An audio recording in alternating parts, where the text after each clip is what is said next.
right. Yeah, excited to be game week. It's kind of nice that the game falls on a Saturday, so we can just treat it like a normal game week in terms of our prep. Excited to be one of 12 teams remaining in the playoffs and, mid-December playoff football, first time for college football, so pretty exciting. And, our guys are working hard to be ready to go up and compete. Heard you guys playing Mo Bamba, but Yeah. besides that, how can you try to simulate the environment that you're about to walk into?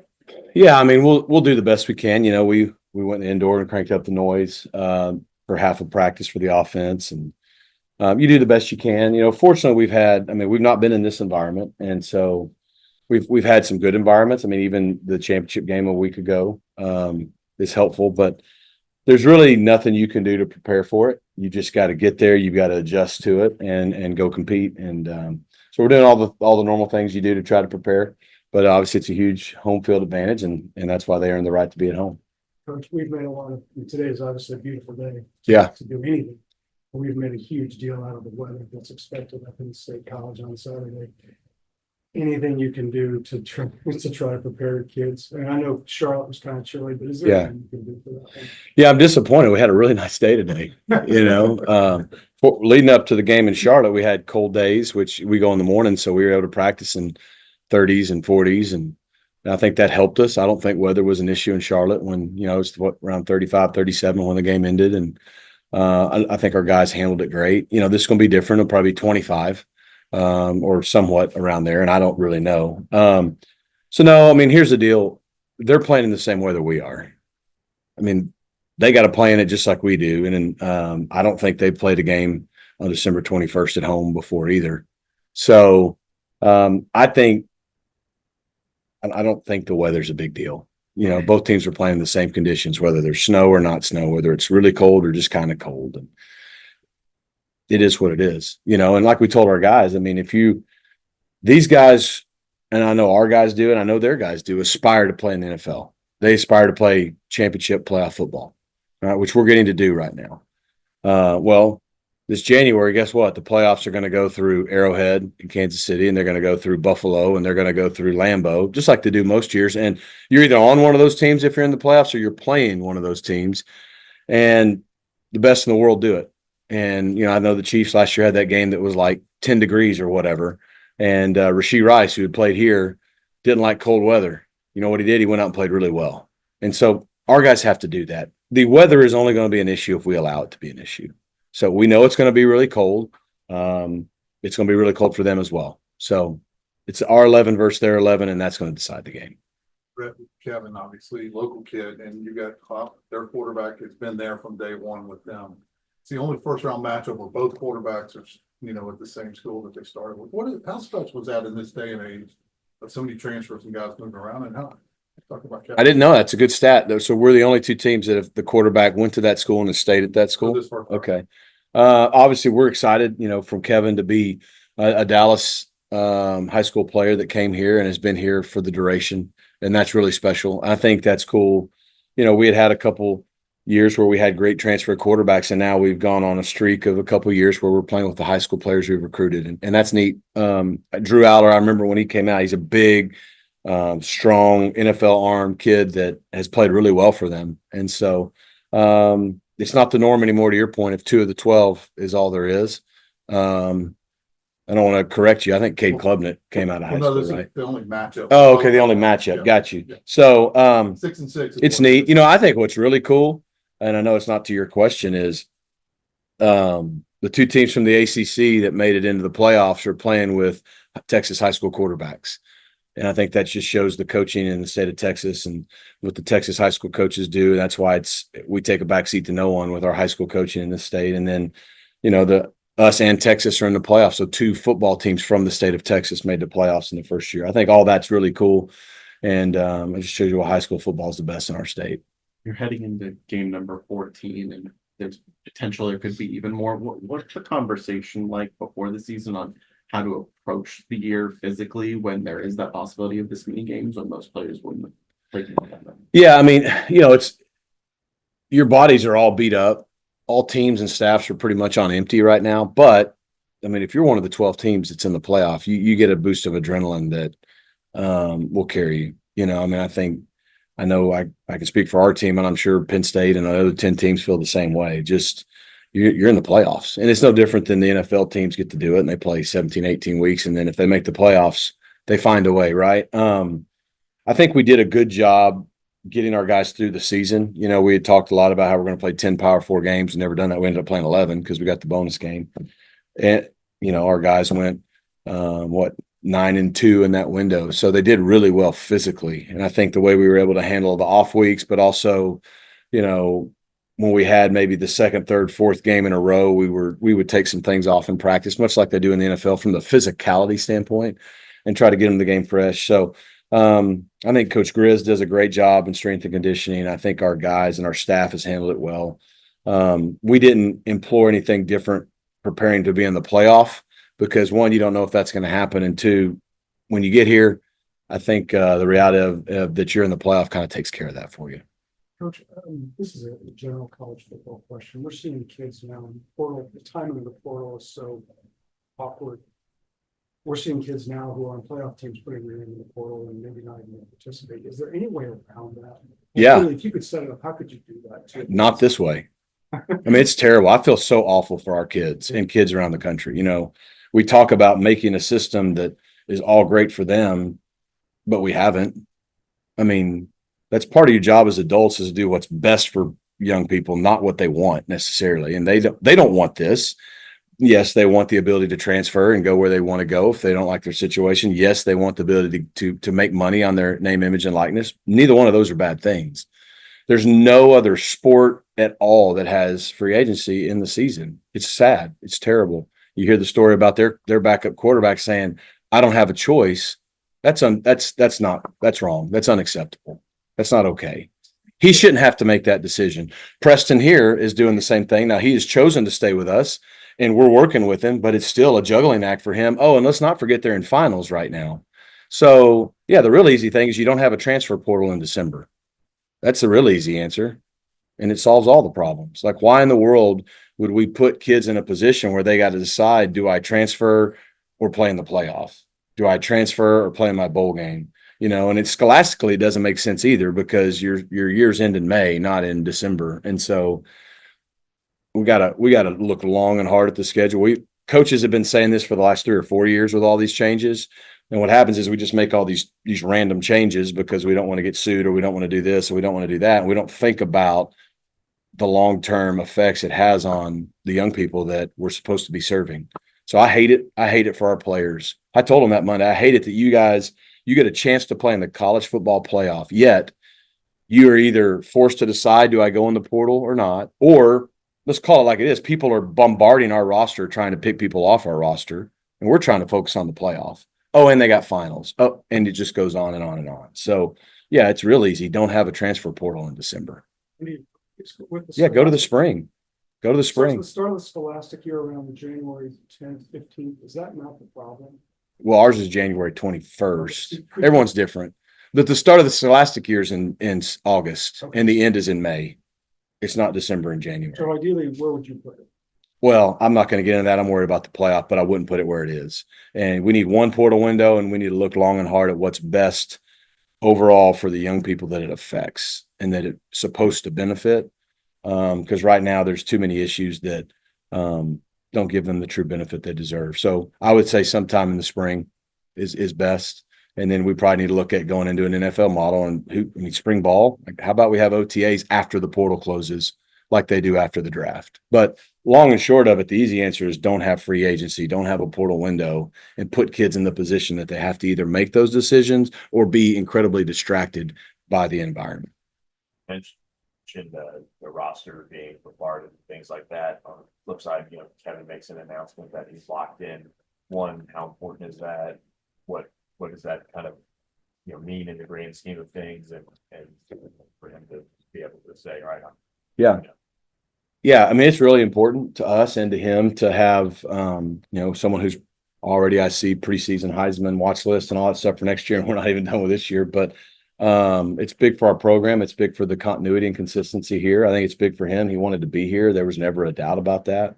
again, same thing. It's unfair that he has to be figuring that out between the end of a championship game and a playoff game, but it is what it is. And so we all, as coaches and as adults, we're easy. We can adapt. You make the system terrible. You make the rules hard. You make it you make it not probably flow the way it should. We can fix that, but it's the kids that aren't. They shouldn't have to be dealing with that. So, but glad that he always wanted to be here. Never wanted to be anywhere else. We were able to make that happen, and he was able to put that out there. Gets that off his shoulders, I know too. But how fortunate was it for you that the one high school game that you went to see, he was on the other side? Very, very. Because I mean, I got hired on a Sunday night, talked to the team on a Monday morning, and I didn't go recruit at all Monday, Tuesday, Wednesday, Thursday of that week, which normally you would. But at that point, it was the first year of a portal at that point in the season, right? And so I was trying to keep our roster here intact. And it was like, okay, you got to go somewhere. And, everything happens for a reason. Timing was right. And it ended up the way it was supposed to. Kevin was meant to be here and be our quarterback, and really glad it worked out the way it did. You on allowing the guys that are in the portal to play with you? I know coaches have different philosophies on that. Yeah, no, I think it's different. I think every situation is different. I think if you had a kid who had been contributing, starting and all that, and then decided he just wants to leave, that you didn't want to leave, then it would be different. But, if you have some, whether you call it walk-on players or maybe third team, fourth team type players that go, coach, I want to be here, but like, I do want to play. So I'm going to put my name in the portal to go somewhere else with them play, and we're going to help them. But I would love to finish through this deal. Then that to me makes sense. Even in a deal like Preston's given everything to this place. He's graduating this month or this weekend, I guess. And, for what he's done. And he said he was adamant. He's like, no, I'm finishing. Like, I want to finish if you'll let me. And I'm like, of course I'll let you. And I get it. It's hard if you're a coach. Do you let people who are leaving finish and all that? Again, every situation's different. But I think just doing right on each individual basis by the young man is the right thing to do. And we're not trying to create problems where there don't need to be problems. So we work with them. They can't miss what we need to get ready for the game. But like if, hey, we have 2 days where we're not practicing, they can take a visit somewhere, then so be it, right? And that's just kind of how we've handled it here. Without going into game plan, how do you prepare for a defender like Tyler Warren and try and defend him with all the different ways that Penn State tries to? Which one? You talking about Tyler Warren? Yeah, they're tied in. Yeah. Well, I don't know if you defend him. I think you try to just contain him and slow him down a little bit. He's going to get his. I mean, he's a matchup problem. If you play man, he's definitely a matchup problem. We had that with RJ Maryland in some ways. And if you play zone, he's still a matchup problem because he's so big. And all zone becomes man once the ball's in the air anyways. And, whether you have one guy, two guys on him, and they do a really good job of moving him around. He plays a bunch of different places. So, it's kind of like when we had a Rashee Rice, like he was going to get his catches, and so obviously we hope that we could keep him from being touchdowns and explosives, but I mean, he's special. There's a reason he won the Mackey Award, and he can do all the things he can do, and he's got a big time NFL career ahead of him. So we definitely got to be aware of where he is. Rarely do you see a tight end where the offense kind of runs through them, and to some degree, that's what they do with him. So I don't think we're going to stop him by any means, but maybe we can make it hard on him. Maybe we can slow him down. Maybe we can keep him from just totally dominating the game, and try to make some other guys have to make some plays. Last question in person. It's easy for us to talk about Kevin, the offense, Rashard, and all those guys, the receivers, everyone, what they're doing. Your defense has been really good this year. What have you seen in the development of the group, especially a group that has so many guys that had to come together and are transferred in and just had to kind of build themselves? Yeah. No, the defense for us has been rock solid all year. We've all known that and talked about it. And I think, a lot of guys did return from last year, but we did have plenty of transfers, particularly on the D line, come in. And they did a really good job conforming to the defensive culture that had been established by some of the older veterans, the Jonathan McGills, the Kobe Wilsons, the Elijah Roberts, and so on. So I think it's been a special group. I think, it's all started up front with our D line, both in the run and pass game. And they've given us a chance every week we go out. And so I think you can see over the last 2 years how our program has shifted and changed with the emergence of a real defense. And so I think that's why it was a big deal that Scott Simons is sticking around and hopefully everybody on that defensive staff, because just like as a player, there's not a lot of substitute for experience. Well, as a staff, there's not a lot of substitute for the continuity that we have and a lot of confidence. There's just a lot of confidence on that side of the ball. And it's come from the success they've been able to have. But the couple guys that came in did a nice job of buying into the culture and what we do here. And it's always special as a coach when you see guys come in and buy into what you ask them to do, and then it translates to success. And so that's been good to see. All right, we're going to go to the Zoom portion now. Lawrence Thompson's going to announce who it is. If you're on the Zoom call, please say your name and affiliation. First, we'll go to Andrea. Rhett, I know this question's probably intuitive, but how important is it for you guys to be able to get off to a fast start on Saturday and avoid some of the mistakes we saw early on against Clemson in the ACC championship game? Yeah, thanks, Andrea. I mean, it's really important. I mean, we always want to get off to a fast start, but I think more than anything, we just can't get off to a slow start, and we've talked about it a ton. What we did in the first quarter against Clemson really put us way behind the 8 ball there. But, I think the first quarter is big because starting fast is important in football games anyways. And now we're on the road, 106,000 plus. The atmosphere is going to be electric. They're going to have all the momentum and adrenaline behind them.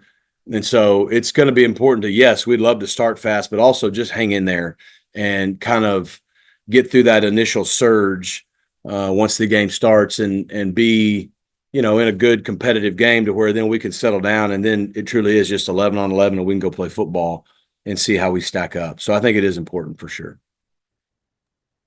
Next is Joe Smeltzer.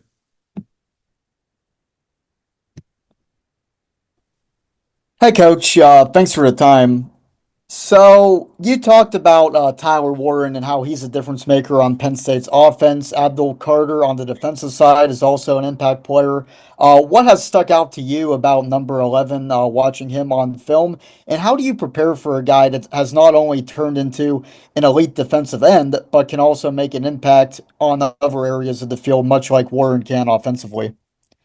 Abdul Carter is the best defensive player we played in my time at SMU, based on the film I've seen. So he's a problem. And the thing is, he's not the only problem on their defense. They're really good on defense. The other couple of ends are really special. Like if they didn't have Abdul, we'd be worried about them. We are worried about them, but Abdul is so dominant. Their team speed stands out on defense. So, you watch like last year, he played more linebacker. So you watch, a game from last year and you see him at linebacker and he is just incredible. He's physical. He flies around and makes plays. And then they move him to defensive end this year, and he's got as good a get off as anybody in college football. There's a reason he's a top 5, top 10 pick in the upcoming draft. And, on top of it, our tackles have to deal with the noise of trying to hear the snap count. And so there's a lot of things in his favor that he doesn't need, on top of the fact that he's just probably as talented of a pass rusher as there is, but that's not all he is. He's an all-around player.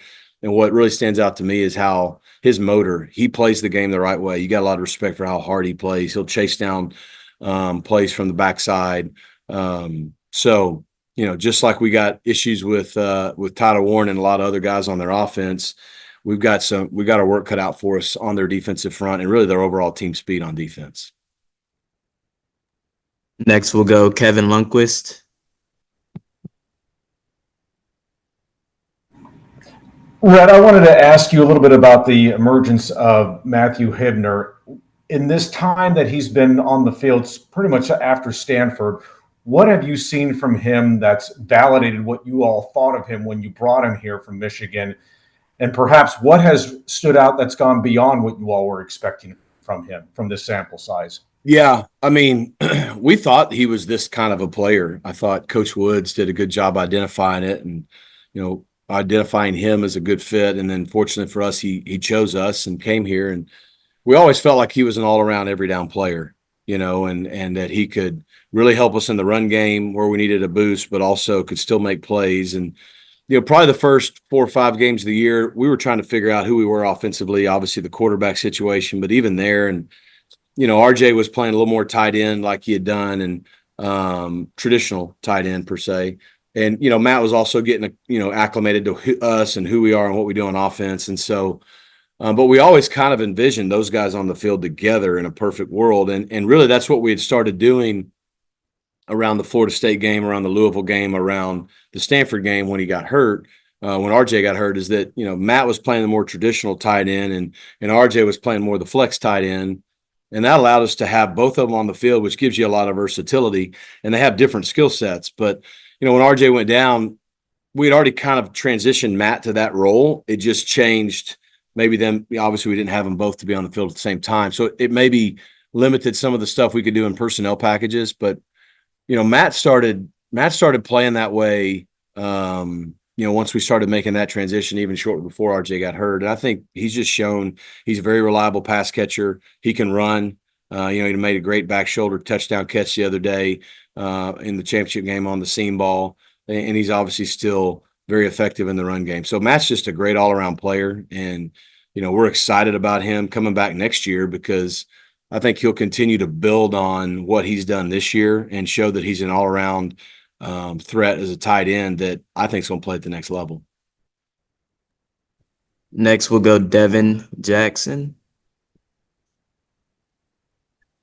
Hey, Rhett. So I had a question about obviously your SMU defense, run defense has been really stout this season. What's the challenge in facing, two running backs in Katron Allen, Nick Singleton for Penn State that kind of bring different styles of, running styles to the game? Yeah, we have a challenge. I mean, when you run for 300 yards on Oregon, you're pretty good. And I remember recruiting Katron Allen when we were at Miami when he was coming out of high school, big physical back. And both those guys have done a really nice job for him. And they complement each other with that 1-2 punch. I think, what they do on offense so well is, and I know their OCs talked about it, and it's kind of what I grew up under Gus Malzahn learning the philosophy of, look, we're going to do what we do. They end up running the same couple of run plays over and over. It's just they window dress it and get to it a bunch of different ways. And so whether they shift and motion or give you unique pictures to still run, inside zone or counter or stretch or whatever the run plays are, to them, they're running the same plays over and over again, but to the defense, they're presenting different pictures. And I think that's what good offenses do. And so that's the challenge. It's one thing to say, okay, we got to stop really good players with a really good O-line, and they have a big-time tight end that can hurt you in play action and a quarterback, et cetera. So it's hard to just sell out to the run. That's hard enough. But then when they're going to give you different pictures, they're going to move and shift and do all the things they do to just gain just a slight advantage here or there makes it even tougher. But that's the assignment. This game's going to come down to the same thing most of our games have come down to. The more physical team who can win the run game, the team that can, value the football and the turnover margin, and the team that can be the most explosive or limit explosives usually is going to win the football game. And this one's going to be no different. So we got to find a way to slow those guys down and not let them just control the game flow at all times with what they want to do on offense. Last question goes to Chris Vanine. Yeah, Rhett, you talked about Preston, his decision to stay and why he stayed, but just from a football perspective, how valuable is it to have your backup quarterback available in case something happens, especially going against a team that won't have its backup? Just from football, how important is it to have him? Yeah, I mean, it's huge. You keep some continuity. As we all know, Preston's played a lot of football, won a lot of games. That's been a big deal for us all year. Even at Louisville when he went in and one play, throws a touchdown pass. So, we do have Keldrick Luster, who we have a lot of belief in. I mean, we think Keldrick's more than capable of going in the game and playing winning football right now, and we expect that to be the case next year as well. So, but to have the experience that Preston brings, it is definitely a positive for us in the event that we have to turn to our second guy, just because this environment and this stage that we're getting to play on is not your week 2 home game stage. So having that experience is definitely a plus for us. Any last questions here? Coach, I'm from Fort Worth. I wanted to I'm sorry, nobody's perfect. use that. You had to drive a long way over here. Yeah. I like your jacket though. Thank you. So, you know, being around here for around SMU's evolution, you see a lot of people who've had a big goal on this steady climb. And one of them, I realize this coach is sort of a divisive figure on his Coach Dykes. Yeah.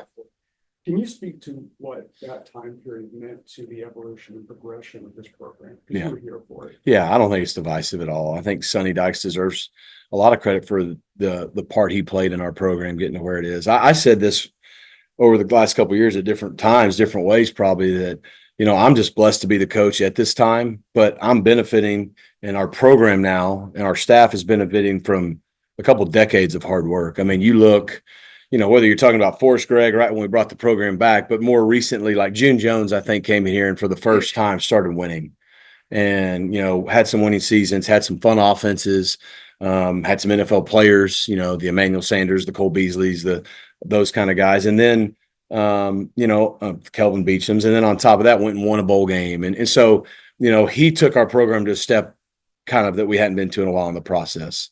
Right. Chad Morris comes in and creates a buzz about recruiting and brings kind of that top level recruiting mindset to the school that hadn't existed. Right. And so that kind of helped a little. And then Sonny came in, which I was allowed, that allowed me to get here.